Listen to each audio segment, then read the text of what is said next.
Welcome एग्रोखिड, स्वागत है आपका द टावर मूवी में। तो इस मूवी की शुरुआत में हम देखते हैं कि सेंट्रल सियोल में क्रिसमस की तैयारी चल रही है। टावर स्काई एक ऐसी बिल्डिंग है जो 120 स्टोरी लग्जरियस बिल्डिंग कॉम्प्लेक्स है।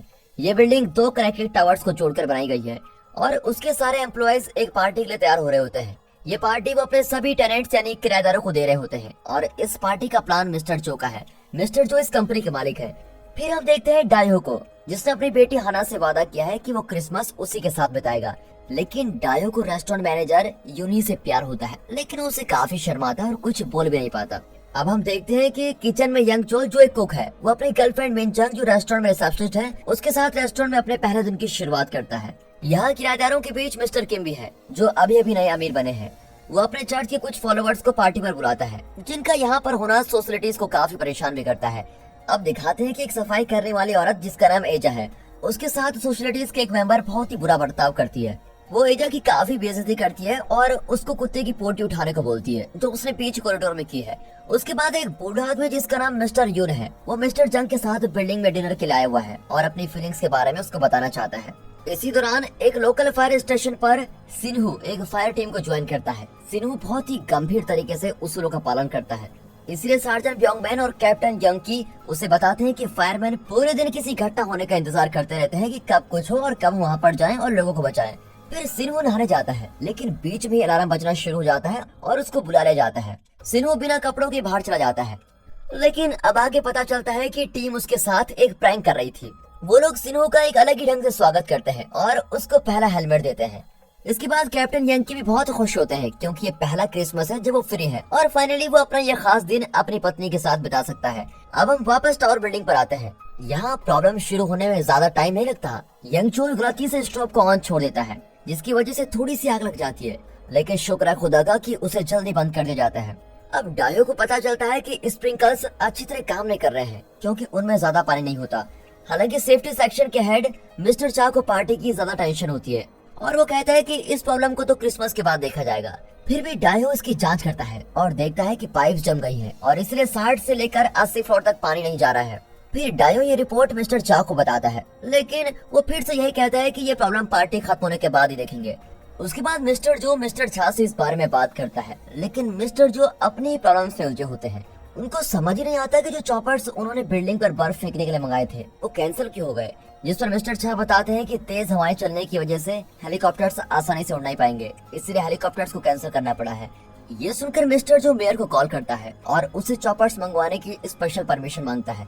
इसके बाद हम देखते हैं कि हना बिल्डिंग के बाहर अपने पापा डेहो का इंतजार कर रही होती है, लेकिन डेहो को अपना प्लान कैंसिल करना पड़ता है, क्योंकि उसे अभी भी काम करना होता है। लेकिन हरा हार मारने को तैयारी नहीं होती और झूठा रोने लग जाती है। फिर यूनी उसको अपने साथ लेके जाती है और उसकी खूब देखभाल करती है जब तक कि डेहो का काम खत्म नहीं हो जाता। यूनी हना को घुमाने के लेके जाती है और डेहो को सब कुछ फोन में दिखाती है। उसके बाद दिखाते हैं कि एजा के पास उसका बेटा आता है, जो कि एक कॉलेज स्टूडेंट है। वो बहुत ही गर्व से कहती है कि उसने 3 महीने की तनख्वाह पहले ही मांग ली है, ताकि तुम्हारे ट्यूशन फीस में मदद कर सको, जो उसे दिन के आखिर में मिल जाएगी। लेकिन उसका बेटा बताता है कि उसकी नाइट शिफ्ट लगी हुई है, इसलिए वो दोनों एक साथ क्रिसमस नहीं मना सकते। अब कुछ घंटे बाद पार्टी शुरू हो जाती है। चारों तरफ आसमान में आतिशबाजी हो रही होती है और हेलीकॉप्टर से बर्फ गिराने के लिए बिल्कुल तैयार होते हैं। अब यहाँ पर यंग चोल इस खूबसूरत पल का इंतजार कर रहा होता है, ताकि वो लिफ्ट में मिंचो से शादी के लिए पूछ भी सके। लेकिन अचानक से इनकी भविष्यवाणी सही हो जाती है और तेज हवाएं चलने लगती है, जिसकी वजह से हेलीकॉप्टर अपना कंट्रोल खो देता है। इसके बाद 2 हेलीकॉप्टर्स टावर से टकरा जाते हैं और टावर में आग लग जाती है। फायरमैन को इस दुर्घटना के बारे में जैसे पता चलता है तो वो तुरंत अपने ट्रक्स को लेकर उस टावर की तरफ चल पड़ते हैं। अब सभी यंकी को देखकर बड़े हैरान हो जाते हैं, क्योंकि आज यंकी का फ्री डे था, लेकिन वो फिर भी उनके साथ चला जाता है। रास्ते में यंकी अपनी पत्नी को कॉल करता है और कहता है कि वो थोड़ा लेट हो जाएगा और उससे माफी भी मांगता है, लेकिन एक माफी उसकी पत्नी के लिए काफी नहीं होती। उसके बाद हम देखते हैं कि टावर में लोग बहुत घबरा जाते हैं और बाहर निकलने के लिए इधर उधर भागने लग जाते हैं। वो लोग इस चेतावनी को भूल जाते हैं कि लिफ्ट का इस्तेमाल करना मना है। लिफ्ट अब पूरी तरह से भर जाती है, लेकिन वो नहीं जानते कि वो एक बहुत बड़ी गलती कर रहे हैं, जिसकी वजह से लिफ्ट में आग लग जाती है और इसी आग की वजह से सभी लोगों को सांस लेने में काफी दिक्कत आने लगती है। अब आग की वजह से उनके जूते भी पिघलने शुरू हो जाते हैं और फिर लिफ्ट में ब्लास्ट हो जाता है। यूनी देखती है कि लिफ्ट से आग की लपटें दिखाई दे रही है। वो सबको भागने के लिए कहती है और हना के साथ लिफ्ट से दूर चली जाती है। लेकिन कुछ लोग आग की लपेट में आ जाते हैं और वैसे ही फायर ट्रक वहां पर पहुंच जाते हैं और हाइड्रोलिक स्टेयर्स की मदद से अंदर जाते हैं। उसको ये ध्यान में रखना है कि स्प्रिंकलर्स काम नहीं कर रहे हैं और एविएशन फ्यूल बहुत ज्यादा खतरनाक हो सकता है, इसीलिए उनका पहला काम लोगों को टावर से सुरक्षित निकालना है। अब जैसे ही फायरमैन की टीम अंदर पहुंच जाती है, रिपोर्टर्स न्यूज के लिए टावर के रेस्टोरेंट फ्लोर में पहुंच जाते हैं। यहाँ यंगचोल और मिनजंग लिफ्ट में मदद के लिए रो रहे होते हैं और जब सारे उनको अनदेखा कर रहे होते हैं तभी एक प्रेग्नेंट लेडी आती है जिसका नाम नमोक है और वो एक लोहे की रॉड का इस्तेमाल करती है ताकि लिफ्ट का दरवाजा खुल सके और उनको बाहर निकाल देती है। उसके बाद हेलीकॉप्टर्स टावर की छत पर पहुंच जाते हैं। सारे लोग बहुत ही खुश हो जाते हैं कि अब वो बाहर निकल जाएंगे, लेकिन अभी सब लोग अनजान होते हैं कि मेयर बिल्डिंग में आ चुका है और उसने सोशलिटीज को पहले निकालने के लिए कहा हुआ है। उसके बाद डायो कॉरिडोर में अपनी बेटी को ढूंढने के लिए भागता है और एक फायरमैन ब्लास्ट होने से पहले उसको बचा लेता है। इसीलिए मिस्टर चा, यंगी और बाकी सभी फायर एक्सटिंग्विशर का इस्तेमाल करते हैं ताकि आग बुझाई जा सके, जिसकी वजह से एजा, यंगचोल और मिनजंग किचन के दरवाजे से आसानी से आ जाते हैं। अब बाकी जितने भी फंसे हुए होते हैं वो खिड़की से छलांग लगा देते हैं और यहाँ पर मेयर रिपोर्टर से झूठ बोल देता है कि वो लोगों को बचाने की बहुत कोशिश कर रहा है। फायरमैन ऊपर बिल्डिंग तक पहुँच जाते हैं और डेहू अपनी बिल्डिंग की जानकारी से उनको बताता है कि कौन सी दीवार तोड़कर आगे जाया जा सकता है। उसके बाद यंकी उसे वॉकी टॉकी और हना के लिए ऑक्सीजन मास्क देता है। फिर डायो दूसरे कॉरिडोर में अपनी बेटी को ढूंढने के लिए आता है और देखता है कि काफी लोग मलबे के नीचे दबे पड़े हैं, लेकिन एक इंसान जिंदा होता है और वो है एजा, जो बुरी तरह से घायल होती है लेकिन फिर भी अपने परिवार के बारे में सोचती है। एजा डायो को अपने बेटे के लिए पैसे भी देती है और डायो को उस पर बहुत ही दया आती है और वो उसको ऑक्सीजन मास्क दे देता है। फिर वो उसको मलबे से बाहर निकालता है। आगे हम देखते हैं कि फायरमैन आग के सोर्स तक पहुंच जाते हैं और अपने होजेस से आग को बुझाने की कोशिश करते हैं, लेकिन वो कामयाब नहीं हो पाते और अब सिचुएशन और भी खतरनाक होती जाती रहती है। फायरमैन के आसपास काफी ब्लास्ट होते हैं और धीरे धीरे सारे फ्लोर टूटते जाते हैं। उनमें से बहुत लोग उसमें गिर जाते हैं। यहाँ यंकी अपने एक साथी को गिरने से बचाने की कोशिश करता है लेकिन बचा नहीं पाता। उसके बाद वो अपनी कुल्हाड़ी से सारी खिड़कियां तोड़ देता है और उसके आदमी यंकी को पीछे से कवर करते हैं। वो अपना ऑक्सीजन टैंक आग की लपेटों पर फेंक देता है और ब्लास्ट के कारण सारी आग बाहर चली जाती है और इस तरह उन्हें इवैक्यूएशन प्रोसेस शुरू करने में मदद मिलती है। वो बताते हैं कि जो लोग 50वें फ्लोर पर हैं, वो सीढ़ियों से नीचे आ सकते हैं और ऊपर वाले फ्लोर्स के लोगों को ब्रिज का इस्तेमाल करके दूसरी बिल्डिंग पर ले जाया जा सकता है, जहां से उनको हेलीकॉप्टर्स बचा लेंगे। लेकिन प्रॉब्लम यह है कि जो लोग रेस्टोरेंट में फंसे हुए हैं उनको निकालना आसान नहीं है। अब यहाँ पीड़ितों से बात करते वक्त मिस्टर झा यंगचोल को सबके लिए ज्यादा पानी लाने के लिए कहता है। तभी यंगचोल को वेंडिंग मशीन मिलती है जब वो सबके लिए बोटल्स ले रहा होता है। फिर डायो और एजा उसको मिल जाते हैं। इसी दौरान मिस्टर जो सिक्योरिटी रूम में आकर फायरवॉल्स को एक्टिव करने के लिए कहता है, लेकिन उसके कर्मचारी मना कर देते हैं क्योंकि काफी लोग अभी भी फंसे होते हैं। लेकिन मिस्टर जो लोगों से पहले अपनी बिल्डिंग को बचाना चाहता है, इसीलिए वो खुद ही उसको एक्टिवेट कर देता है। इसके बाद फायरवॉल्स नीचे आना शुरू हो जाती है और कॉरिडोर्स को बंद कर देती है और फिर यंगचोल बोटल्स को छोड़कर डायो और एजा को बाहर निकालने में मदद करता है।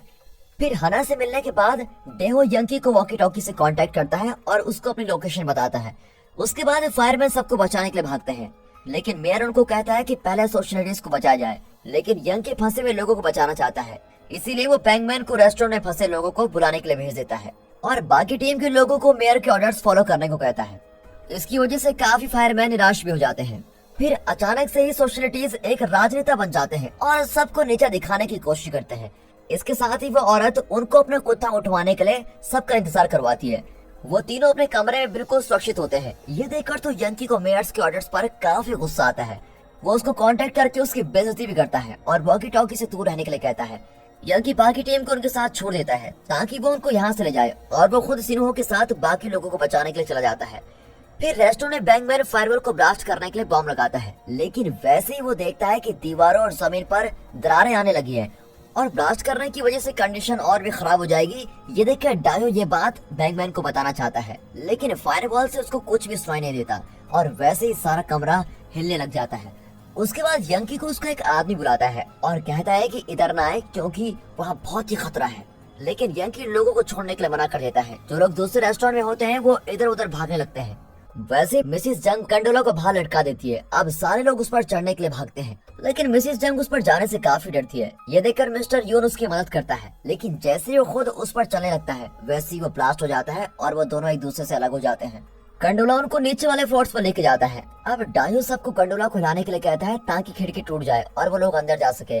सारे लोग अब अंदर आ जाते हैं, लेकिन मिसिस जंग कंडोला की टूट जाने से नीचे गिर जाती है।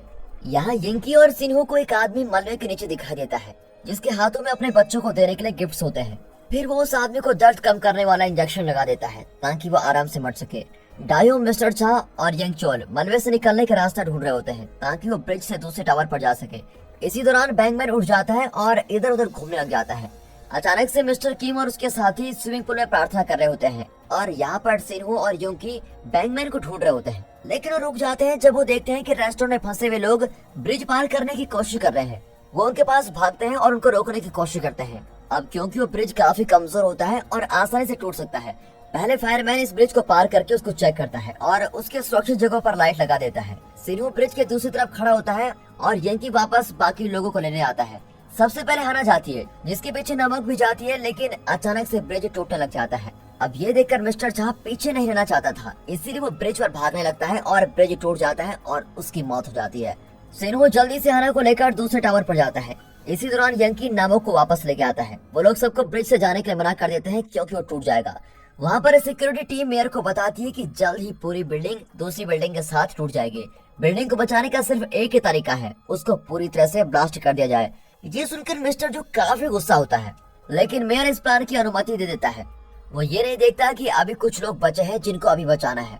उसके बाद एक फायरमैन यंकी को बताता है कि क्या सिचुएशन बनी हुई है, लेकिन उसको एक जरूरी जानकारी ये मिलती है कि उसके पास सिर्फ 10 मिनट है टैंक से पानी छोड़ने के लिए। डायो भी ये रिस्क लेने के लिए मान जाता है और यंकी के साथ टैंक से देखने जाता है। उधर जाने के लिए उसके फिंगरप्रिंट्स की जरूरत पड़ती है। फिर वो लोग जल्दी से पानी को छोड़ देते हैं, जो आग को इमरजेंसी स्टेयर्स पर पहुंचा देगी। उसके बाद बैंगमैन मिस्टर किम और उसके साथियों को बचाते हैं। अब पानी का बहाव बहुत तेजी से यंकी और बाकी तक पहुंच जाता है, जो रेलिंग पर लटके होते हैं। सिन्हो और हना दूसरे टावर की छत पर पहुंच जाता है। सिन्हो को जाने दिया जाता है क्योंकि उसके साथ बच्ची होती है। बैंगमैन और मिस्टर किम यूनी के साथियों के साथ मिल जाते हैं और वो सब एक साथ इंतजार कर रहे होते हैं। वैसे ही गलियों में भी ब्लास्ट होना शुरू हो जाता है, इसीलिए मेयर बॉम्ब स्क्वाड को अपना काम शुरू करने के लिए भेज देता है। फिर डायो और यंकी भी वापस आ जाते हैं, लेकिन कैप्टन अभी भी हार नहीं मानता, इसलिए वो फैसला करता है कि वो लिफ्ट का इस्तेमाल करेगा, लेकिन ये बहुत ही खतरनाक हो सकता है। लिफ्ट अब और भी तेज गिर रही होती है। फिर लिफ्ट आग वाले फ्लोर पर रुक जाती है और वो लोग 4th, 5th और 6th फ्लोर में फंस जाते हैं। वो लोग लिफ्ट का दरवाजा खोलने की कोशिश करते हैं और बाहर निकल जाते हैं। डायो और यंकी सबसे पहले बाहर आते हैं और एजा को निकालने में मदद करते हैं, लेकिन इससे पहले कि वो बाकी लोगों को निकाल पाते हैं, लिफ्ट नीचे गिर जाती है। वो तीनों बाहर निकल जाते हैं और डेहो अपनी बेटी को दोबारा मिल जाता है। लिफ्ट में फंसे हुए लोग जिंदा होते हैं, लेकिन जख्मी होते हैं। उनमें से मिस्टर किम की लोहे की रॉड की वजह से मौत हो जाती है। उसके बाद हम देखते हैं कि डायो और यंकी बाकी लोगों की मदद करने के लिए बिल्डिंग के ब्लूप्रिंट्स को देखते हैं और सोचते हैं कि अगर वो वाटर स्टोरेज टैंक्स को ब्लास्ट कर देंगे तो फंसे हुए लोग पानी के जरिए बाहर आ जाएंगे। यंकी, सिन्हो और तीसरा फायरमैन वापस बिल्डिंग में जाते हैं और लोगों को ढूंढते हैं। ये तो शुक्र है कि बैंगमैन उनको बार बार कांटेक्ट करके जानकारी देता रहता है। उनके पास पहुंचने के लिए उन्हें लिफ्ट शाफ्ट पार करनी पड़ती है और जब वो उसको पार कर रहे होते हैं तो यंकी की जेब से बॉम्ब रिमोट कंट्रोल गिर जाता है। अब फायरमैन बाकी लोगों को बचाने के लिए जाता है। बैंगमैन को दूसरे लोगों का ख्याल रखने के लिए छोड़ दिया जाता है। उसके बाद लोग खुद बिल्डिंग के अंदर जाकर बॉम्ब लगाते हैं। अब जैसे ही सारे बॉम्ब लग जाते हैं तो यंकी सिन्हो और उसके साथी को बाहर भेज देता है, जबकि वो खुद दरवाजा बंद कर देता है क्योंकि रिमोट गिरने की वजह से यंकी को ही ब्लास्ट अपने हाथों से करना पड़ेगा। उसके बाद उसके साथी दिल से उसको अलविदा कहते हैं और अब यंकी ब्लास्ट करने से पहले अपनी पत्नी को कॉल करता है और उसके लिए वॉइस मैसेज छोड़ देता है। यंकी उसे माफी मांगता है कि उसने इतने क्रिसमस खराब कर दिए और उसका शुक्र भी करता है कि उसने इतने साल तक सब्र किया, और वैसे यंकी ब्लास्ट कर देता है और बेचारा मर जाता है। पानी की वजह से बचे हुए लोग भी बाहर पहुंच जाते हैं और वैसे ही पूरा टावर टूट जाता है और सारे लोग पानी के जरिए बाहर पहुंच जाते हैं। अब सुबह हो जाती है और लोग पानी में तैर रहे होते हैं, जबकि शिप्स पहले ही उनको बचाने के तैयार खड़े होते हैं। यहाँ डायो और हना यूनी से दोबारा मिल जाते हैं। एजा भी अपने बेटे को दोबारा देखती है। सिन्हो, बैंगमैन और उसके बाकी साथी अपनी टीम से मिल जाते हैं, लेकिन यंकी की वाइफ के लिए बुरी खबर होती है, उसका पति अब नहीं बचा। ये सुनकर बहुत ही टूट जाती है और रोने लग जाती है। और दोस्तों, इसी कह सकते हैं हम सैड एंडिंग के साथ ये मूवी यहाँ पर खत्म हो जाती है।